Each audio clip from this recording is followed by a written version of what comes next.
Union পরিষদ চেয়ারম্যানদের ভবিষ্যতে কি অপেক্ষা করছে? শেখ হাসিনা সরকার পতনের পর মাত্র ১০ দিনের ব্যবধানে সিটি কর্পোরেশন, পৌরসভা, জেলা ও উপজেলা মেয়র ও চেয়ারম্যানদের অপসারণ করে প্রশাসক নিয়োগ করেছে অন্তর্বর্তীকালীন সরকার। পট পরিবর্তনের পর সরকার সমর্থিত জনপ্রতিনিধিরা আত্মগোপনে কিংবা পরিষদে না যাওয়ায় নাগরিক সেবা ব্যাহতের কারণে এমন সিদ্ধান্ত বলেও জানিয়েছে মন্ত্রণালয়। স্থানীয় সরকারের ওই ৪টি প্রতিষ্ঠানের পদ থেকে মেয়র চেয়ারম্যানদের অপসারণ করা হলেও ইউনিয়ন পরিষদের ইউপি ক্ষেত্রে ভিন্ন নীতি সরকারের। দেশের বিভিন্ন ইউনিয়ন পরিষদের চেয়ারম্যান পদে থাকা আওয়ামী লীগ নেতাদের অনেকেই আত্মগোপনে আছেন। কোথাও কোথাও চেয়ারম্যানের পদত্যাগের দাবি জানিয়ে বিক্ষোভের খবরও পাওয়া যাচ্ছে। এমন অবস্থায় সোমবার স্থানীয় সরকার, পল্লী উন্নয়ন ও সমবায় উপদেষ্টা এ.এফ হাসান আরিফ বলেছেন, ইউনিয়ন পরিষদগুলোর চেয়ারম্যানদের এখনই অপসারণ করা হচ্ছে না। এক্ষেত্রে যে সব জায়গায় চেয়ারম্যানরা অনুপস্থিত রয়েছেন সেখানে কাজ চালিয়ে নিতে প্যানেল চেয়ারম্যানদের দায়িত্ব পালন করতে পরিপত্র জারি করেছে সরকার। এমন অবস্থায় কিছুটা অস্বস্তিতে রয়েছে সারা দেশের বিভিন্ন ইউনিয়নে আওয়ামী লীগ থেকে নির্বাচিত চেয়ারম্যান ও জনপ্রতিনিধিরা। টাঙ্গাইলের মির্জাপুরের গড়াই ইউনিয়নের চেয়ারম্যান হুমায়ুন কবির বিবিসি বাংলাকে বলেন, আমি এলাকায় আছি, পরিষদেও যাই। যদি সরকার চায় পদে থাকব, না চাইলে সরে যাব। আত্মগোপনে অনেক ইউনিয়ন চেয়ারম্যান গত ৫ই অগাস্ট শেখ হাসিনা সরকারের পতনের পর আওয়ামী লীগের শীর্ষ নেতা থেকে শুরু করে তৃণমূল পর্যন্ত অনেকেই চলে যান আত্মগোপনে। তাদের মধ্যে ইউনিয়ন পরিষদের চেয়ারম্যানসহ অনেক নির্বাচিত জনপ্রতিনিধিও রয়েছেন। অধ্যাপক মুহাম্মদ ইউনুসের নেতৃত্বে নতুন সরকার গঠনের পর আস্তে আস্তে দেশের পরিস্থিতি স্বাভাবিক হতে শুরু করেছে। সারা দেশে স্কুল, কলেজ, অফিস, আদালত চালু হয়েছে। স্থানীয় সরকারের সিটি কর্পোরেশন, পৌরসভা, উপজেলা কিংবা ইউনিয়ন পরিষদ ভবন খোলা থাকলেও অনেক জায়গায় নির্বাচিত জনপ্রতিনিধিরা পরিষদে যাচ্ছে না বলেও অভিযোগ পাওয়া যাচ্ছে। অনেক জায়গায় আওয়ামী লীগের চেয়ারম্যানরা যে সব ইউনিয়ন পরিষদের চেয়ারম্যান পদে রয়েছেন সেসব জায়গায় তালাও ঝুলিয়ে দেয়া হচ্ছে। সোমবার নীলফামারীর ডোমার উপজেলার ৫টি ইউনিয়ন পরিষদের চেয়ারম্যানের কক্ষে তালা ঝুলিয়ে দেয় সেখানকার বৈষম্যবিরোধী ছাত্র আন্দোলনের শিক্ষার্থীরা। সারা দেশের বেশ কিছু জেলায় ইউনিয়ন পরিষদের চেয়ারম্যানদের পদত্যাগের দাবি জানিয়ে মিছিল কিংবা পরিষদ ঘেরাওয়ের কর্মসূচিও চলছে।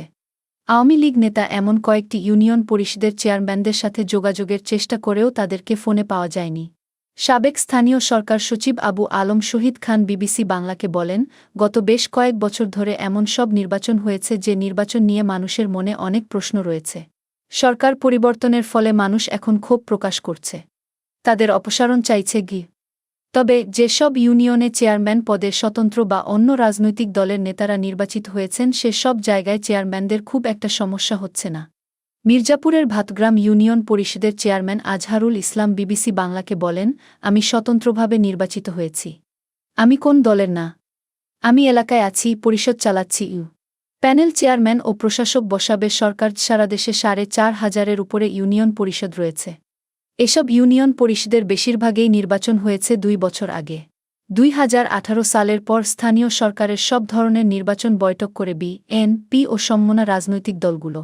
যে কারণে গত ৬ বছরে হাত গোনা কিছু ইউনিয়ন, উপজেলা বাদে বেশিরভাগেই জনপ্রতিনিধি নির্বাচিত হয় আওয়ামী লীগের প্রার্থীরা। বিএনপিসহ বিরোধী রাজনৈতিক জোটের উপস্থিতি ছাড়াও এসব নির্বাচন অনুষ্ঠিত হলেও এসবের অনেকগুলো নির্বাচন নিয়ে রয়েছে অনিয়ম, কারচুপির অভিযোগ। এমন অবস্থায় সরকার পরিবর্তনের পর রাজনৈতিক পরিস্থিতিতে দেশের যে সব ইউনিয়ন পরিষদের চেয়ারম্যানরা অনুপস্থিত রয়েছে সে সব জায়গায় কাজ চালাতে প্যানেল চেয়ারম্যান কিংবা প্রশাসক নিয়োগ দেওয়ার সিদ্ধান্ত নিয়েছে সরকার। সোমবার রাতে স্থানীয় সরকার, পল্লী উন্নয়ন ও সমবায় মন্ত্রণালয়ের এক পরিপত্রে অবিলম্বে এটি কার্যকরের কথা জানানো হয়। পরিপত্রে বলা হয়েছে, দেখা যাচ্ছে দেশে বিভিন্ন ইউনিয়ন পরিষদ চেয়ারম্যান বর্তমানে ধারাবাহিকভাবে কর্মস্থলে অনুপস্থিত আছেন। ফলে ইউনিয়ন পরিষদের জনসেবাসহ সাধারণ কার্যক্রম বিঘ্নিত হচ্ছে। সাবেক স্থানীয় সরকার সচিব আবু আলম শহীদ খান বিবিসি বাংলাকে বলেন, আইনেই বলা আছে চেয়ারম্যানের অনুপস্থিতিতে প্যানেল চেয়ারম্যান দায়িত্ব পালন করবেন, কিংবা চাইলে সরকার প্রশাসক নিয়োগও করতে পারেন। সরকারের পরিপত্রে বলা হয়েছে, দেশের যে কোনো ইউনিয়ন পরিষদের চেয়ারম্যানের অনুপস্থিতিতে জনসাধারণের সেবাকাজ বিঘ্নিত হলে সেখানে বিভাগীয় কমিশনার বা জেলা প্রশাসকরা সংশ্লিষ্ট ইউনিয়ন পরিষদের নির্বাচিত প্যানেল চেয়ারম্যানদেরকে আর্থিক ও প্রশাসনিক ক্ষমতা অর্পণ করবেন। আর প্যানেল চেয়ারম্যানরাও অনুপস্থিত থাকলে সেখানে উপজেলা নির্বাহী কর্মকর্তা অথবা সহকারী কমিশনারকে ভূমি এসব ক্ষমতা অর্পণ করবেন। ইউপি চেয়ারম্যান অপসারণের আইন কি? স্থানীয় সরকারের ইউনিয়ন পরিষদের আইন অনুযায়ী পদত্যাগ করলে ইউনিয়ন পরিষদের চেয়ারম্যান ও সদস্যপদ শূন্য হবে। এছাড়া পদত্যাগ, মৃত্যু বা অন্য কারণে চেয়ারম্যান পদ শূন্য হলে নতুন চেয়ারম্যান দায়িত্ব না নেয়া পর্যন্ত প্যানেল চেয়ারম্যান দায়িত্ব পালন করবে। তবে শূন্য হওয়া ছাড়াও আইন অনুযায়ী ফৌজদারি মামলায় চার্জশিটভুক্ত আসামি বা দণ্ডিত হলে, পরিষদের স্বার্থ পরিপন্থী কাজ করলে চেয়ারম্যানদেরকে সাময়িকভাবে বরখাস্ত করিতে পারবে সরকার।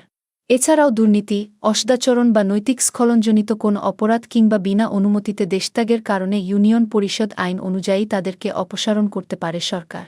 বর্তমান পরিস্থিতিতে নাম প্রকাশে অনিচ্ছুক একজন নির্বাচন কমিশনার বিবিসি বাংলাকে বলেন, নির্বাচিত জনপ্রতিনিধিদের অপসারণে সবগুলো আইনই প্রায় কাছাকাছি। তবে এসব আইন দেখে সরকার তাদের অপসারণ করছে না। একটা ভিন্ন পরিস্থিতিতে এমন সিদ্ধান্ত নিচ্ছে সরকার। মির্জাপুরের গড়াই ইউনিয়নের আওয়ামী লীগ থেকে নির্বাচিত চেয়ারম্যান হুমায়ুন কবির বিবিসি বাংলাকে বলেন, আমি ব্যবসা করেছি, কোনোদিন মানুষের ক্ষতি করি নাই। জনগণের জন্য কাজ করার পরও যদি অপসারণ করা হয় তাহলে কীই বা করার আছে? ইউনিয়ন পরিষদ ছাড়া অন্য সব পরিষদের সব পদ থেকে চেয়ারম্যান ও মেয়রদের সরিয়ে দেওয়ার পর সোমবার সাংবাদিকরা স্থানীয় সরকার উপদেষ্টা মোহাম্মদ আরিফ হোসেনের কাছে ইউনিয়ন পরিষদ বিষয়ে জানতে চেয়েছিলেন। জবাবে মোহাম্মদ আরিফ বলেছেন, যাচাই বাছাই করে দেখা যাক সেখানে কার্যক্রম কী রকম আছে, যদি পরবর্তীকালে প্রয়োজন হয় বা প্রয়োজনের তাগিদে কোনো পদক্ষেপ নিতে হয় সেটি নেওয়া হবে।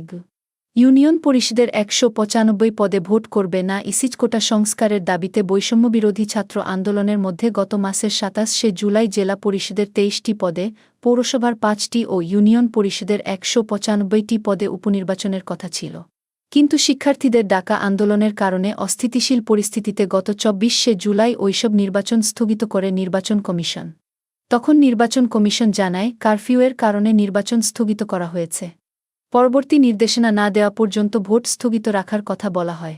ওই নির্বাচনের তফসিল ঘোষণার পর ওইসব উপজেলা ও ইউনিয়ন পরিষদের প্রার্থীরা প্রচারণাও শুরু করেছিল। সরকার পরিবর্তনের পর এখন আর ওই নির্বাচন করা হচ্ছে না, একজন নির্বাচন কমিশনার বিবিসি বাংলাকে নিশ্চিত করেছেন।